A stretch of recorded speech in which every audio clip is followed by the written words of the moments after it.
It's 4:30 Thursday afternoon, the 2nd of June. I'm sitting here after about a 3-hour stint in the yard. Hello. I'm back. You're back. When would... Okay, I'm back. So, June the 2nd. We've had 3 days without rain, at least during the daytime. Had a little shower last night. So things are starting to kind of settle in and act like a regular yard or garden. So, well, I was just kind of sitting here and I was looking at all the different things. For instance, those strawberries are beginning to finish up their bloom now. Gosh, they've been going for 6 weeks, it seems like. And got my bird feeders out and my usual goldfinches over there, taking advantage of seeds provided to them, males and females. And just to the left of them is that big early burlap cherry tree. I'm waiting and watching for that main leader to finally branch. It's been like that for 2 years now, and it's eventually got to do something. So, just have to wait and see. Can't hurry some things. And, of course, there's the septic drain field, which is, I've actually been putting a lot of sedums in and a few other smaller plants, but mainly sedums because they seem to really like that sand. And then over here is one of my pride and joys. That's my Acer Griseum, the paperbark maple. And I was just over there watering it, and I noticed that it's developed a leader finally. That place where the owner that sold it to me clipped it off to make it bush out a little bit more is now sent a leader out from that junction,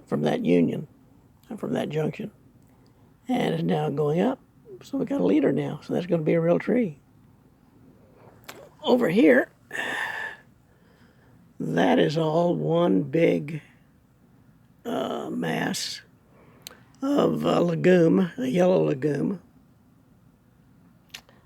that will be blooming shortly, but it hasn't done anything quite yet. But when it does, there'll be plenty of pollen for my mason bees, which, by the way, are doing just great over there.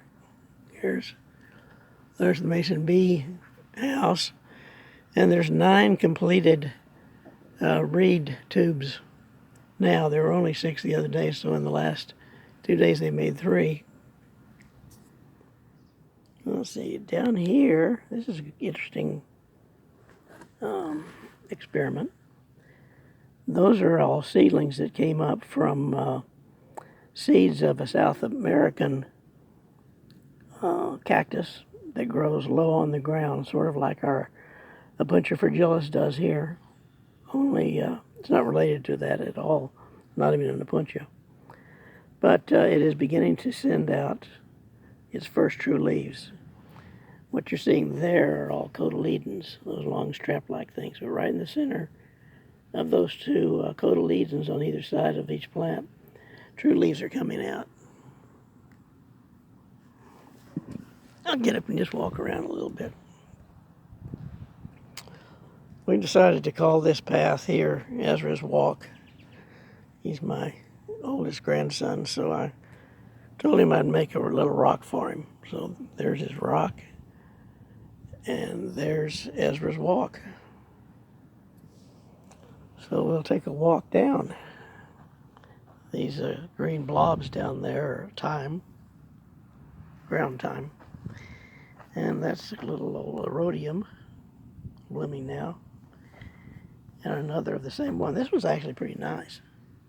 That's a really nice plant. It's just grown very well and has good form to it. And what else? Let's see. Here, I'm talking about sedums. There's two different sedums that look almost exactly alike. That one and that one. And this one over here is Palmeri emarginatum. I'm pretty sure that's an accurate ID. But over here, this one that looks almost exactly identical is called Sedum tetracticum. There's a few things that haven't gotten planted yet. There's this Izun here, which is kind of a big semi-shrubby sedum relative. And here is a Lewisia, just kind of still blooming. I've seen some bees actually visiting those flowers. That's a native plant. It's kind of a succulent, very interesting actually, and I've planted 3 of those in the last few days. And speaking of planting, today I planted this little Delosperma oberg with white flowers, which is unusual. And I noticed as I was picking it up, taking it out here to plant it, that one of my basin bees was on it. It's kind of cool. There's another Izun there, dead center. Things are just starting to kind of grow, you know, after a long, cold spring. So I'm feeling pretty good about everything. Here's the magnificent Delosperma nubigenum. That thing is just huge. It's about 3 feet long by about not quite 3 wide. And actually it'd be bigger than that, but I came in here and I took some divisions off. Just kind of picked them up, pulled them out of there, and it's already masked any damage that I made from doing that. And so the progeny from this plant is out at on the farm in the entrance garden. I think I probably need to take that back a little bit too. Look how it's engulfing that big rock. That's a pretty good sized rock. Over there's my manzanita. And growing underneath it, my Sedum spathulifolium, blooming yellow right now. See it blooming right underneath this manzanita. Now that manzanita is starting to put out some really nice new growth there. This is the first year that I've had this much in the way of new growth. So it's finally settled in. That's great. It's very good. Oh, look what's over there. This is comfrey, which is a medicinal herb. And it's always got bumblebees on it. Let's see one right here. Right in there. They like to get up in those long tubular flowers and get the nectar out. Here he comes back this way. Actually, they're all females. And it's just gotten really large. It's one of the largest plants in the landscape, and it's not even a shrub. It's an herbaceous plant. It'll die back in the wintertime. And let's see. Here's the old stump. I decided to try something this year. The blueberries haven't done much, which I wasn't surprised. I almost pulled them out this year, but I decided to leave them for another year. But right here, where that little oval rock is, that's a little bed that I prepared, and I planted some morning glory seeds there. And did the same thing here, where that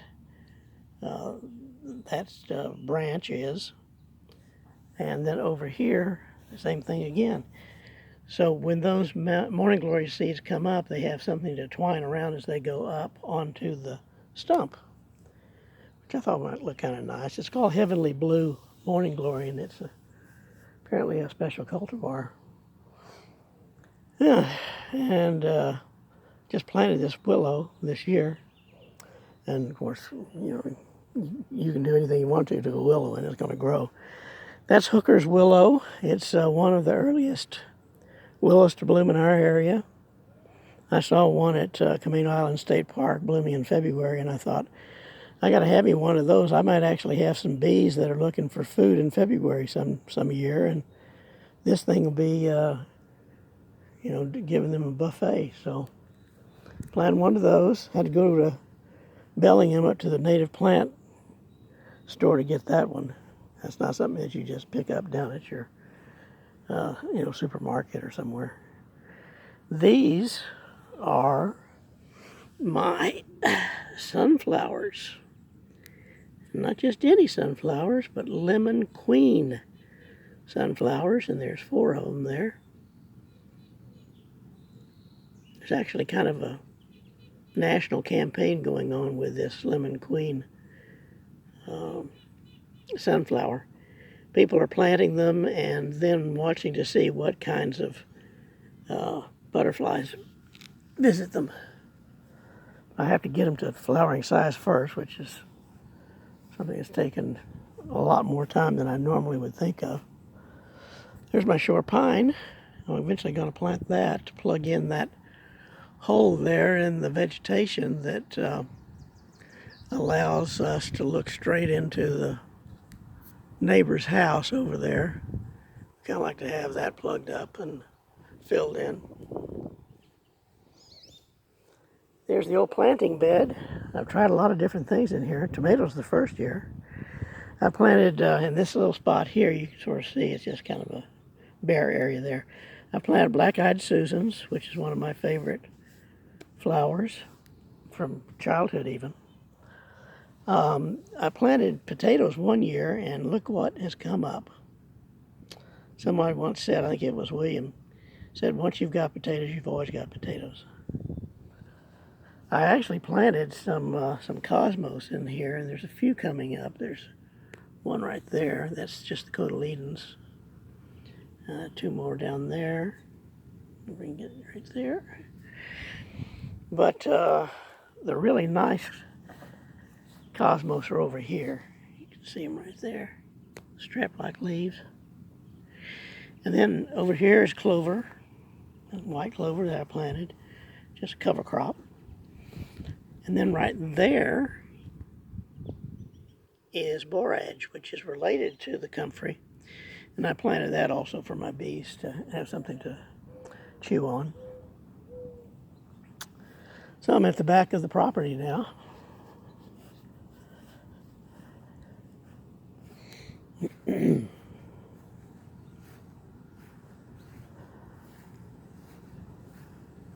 My evergreen huckleberry.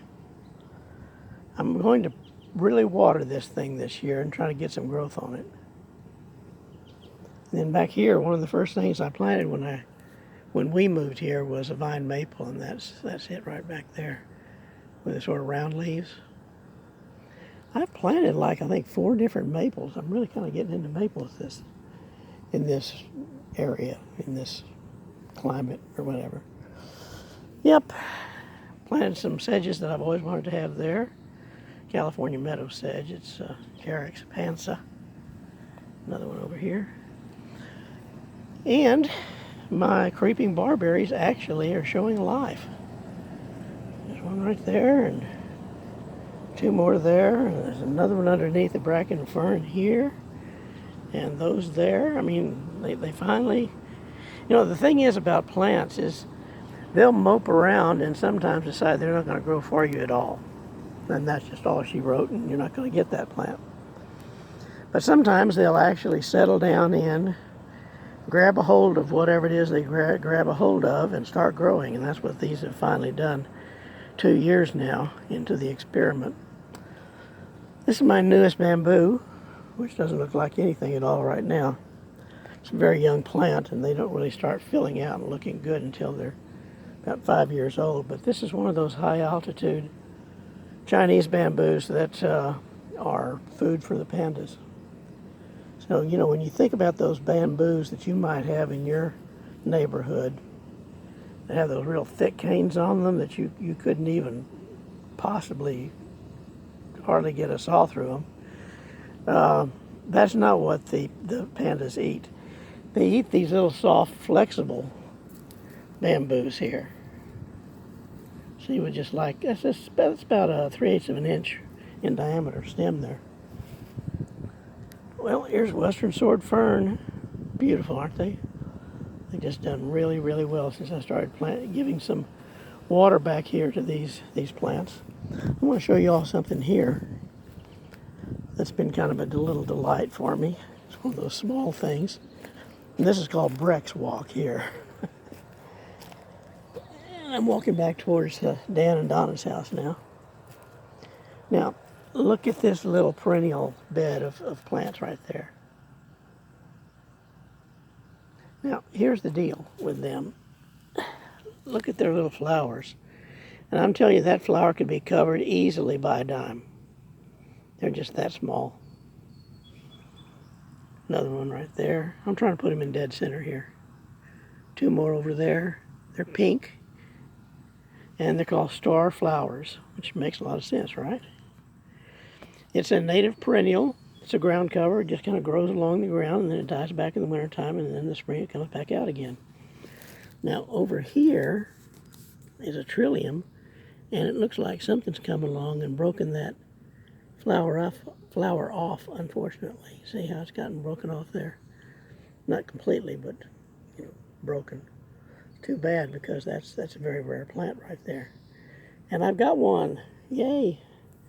And over there is Mahonia, leatherleaf Mahonia. Several of those back in here. Okay, so I just wanted to show you my star flowers. Let's see, we're on 17 minutes here. I have a very slow internet connection, so if I do much longer than 17 or 18 minutes, it'll take forever for me to upload that to YouTube. Just the only way I know how to upload stuff. There's my cypresses. 1, 2, 3. I planted those to hide this big bare area on my neighbor's north wall of the house. Be a while before they do that, but at least they're going in that direction now. Another one of my bamboos.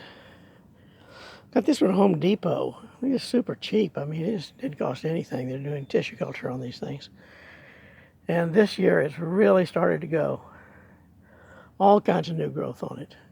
Another Fargesia, therefore more panda food. Very, very soft stems.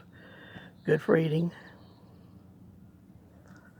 Here's some irises that I found out at the Ananda Farm entrance garden that I had to move because I was doing other things with where they were. So I just brought them home and stuck them in the ground to see what they'd do. And here is El Nurserio.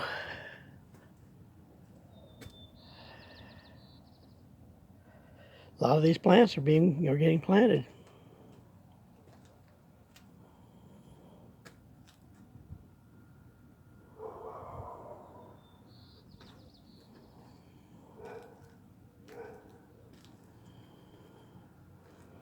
Some of my pets up here. I just think this plant is really cool. Look at that. It's just kind of like, I don't know what you'd call it really. It's like a miniature grass or something. It's from New Zealand. It's called New Zealand moss. Scleranthus uniflorus. Well, we'll see. I'm not going to plant it out. I'm going to put it in a larger pot and just grow it on and see what it does. Definitely a pet plant. Here's a lot of my sedums I haven't planted yet. Maybe never will. For instance, this is sedum Lanceolatum nesiaticum, and it's blooming right now. Yes, boys and girls. Look at that. Pretty cool, huh? And that's about the only thing that's doing anything showy right now. Over here, sort of the growing chamber, where we've got a lot of different things going. If Nancy Braswell is watching this, these are those mallows that I sent her some seeds of. And they're about ready to be put into larger pots. And there's some wildflowers that I planted. First time I've ever done that. This is sort of my gasteria collection. Plants that I've had for 20 years. Aloes for when Elaine burns herself cooking. Mints, more mints as usual, and grasses. These are all native grasses, with the exception of these Carex pansies, which are more of the same that I was planting over there at underneath the willow tree. And yes, Virginia, another bamboo. Now this one, Fargesia robusta, is actually one that I bought at the Ananda plant sale 2 years ago. I've been gradually getting it a little larger. This is a real pretty mint here, just growing underneath the water faucet. I think that's the best place to ever plant mints is under a water faucet. This one's called chocolate mint. Real favorite of mine. I like it a lot. These are my native Opuntia fragilis cacti. These right here I collected on Whidbey Island. And these over here were sent to me by a guy that's a professor of botany at, I think, the University of Iowa, and they're native there too. So that's one of those northernmost cacti in North America things. Those are some grasses that I collected at Bowman Bay, which is kind of a state park type thing over at Deception Pass in Fidalgo Island, up there around Anacortes. My old jade plant. Seems like every year something bad befalls it and then it grows back out of it. Right now it's growing back out of it. More beach strawberries. Want some? Free, postage paid. And that's about it, boys and girls. Or as my dad would say, sports fans.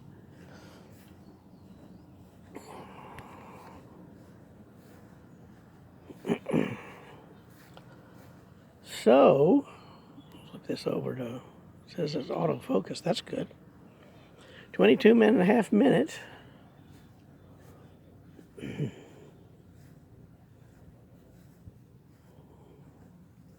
Here's the mint garden, which has kind of morphed into a lot of other things. That is orange mint down there. But then over here, that's kitchen sage.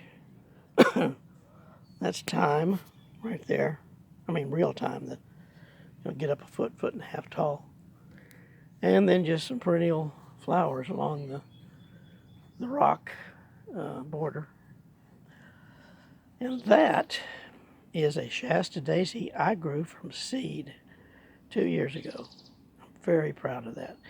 We were at Fred Meyer over in Burlington, Washington, looking for, I don't know, probably foot mats. Where you go? And I saw one of those big kiosk things with all those different kinds of seeds there, and I saw one for Shasta daisies, which is, along with black-eyed Susans, one of my favorite perennial wildflowers or flowers. So I decided I'd try to give it a whirl and grow it from seed, and sure enough, that big old plant there is from the tiniest little seed you could possibly imagine. Nature's wonderful. There's more pets over here. Those are some of my most valuable gasterias there. This is a geranium. You could call it a geranium. It's pelargonium. But it's a rose leaf, rose-scented geranium. And that actually makes it through the winter here. So I've had that for going on 3 years now. More orange mint. And that's my little seat where I was sitting when I started this video. So I'm going to sit back down and rest myself. And 25 minutes and just about, and then I'm off. Elaine and I are going to go get ourselves a hamburger tonight. Don't have to cook. Very good. 4, 5, 6, 7, 8, 9.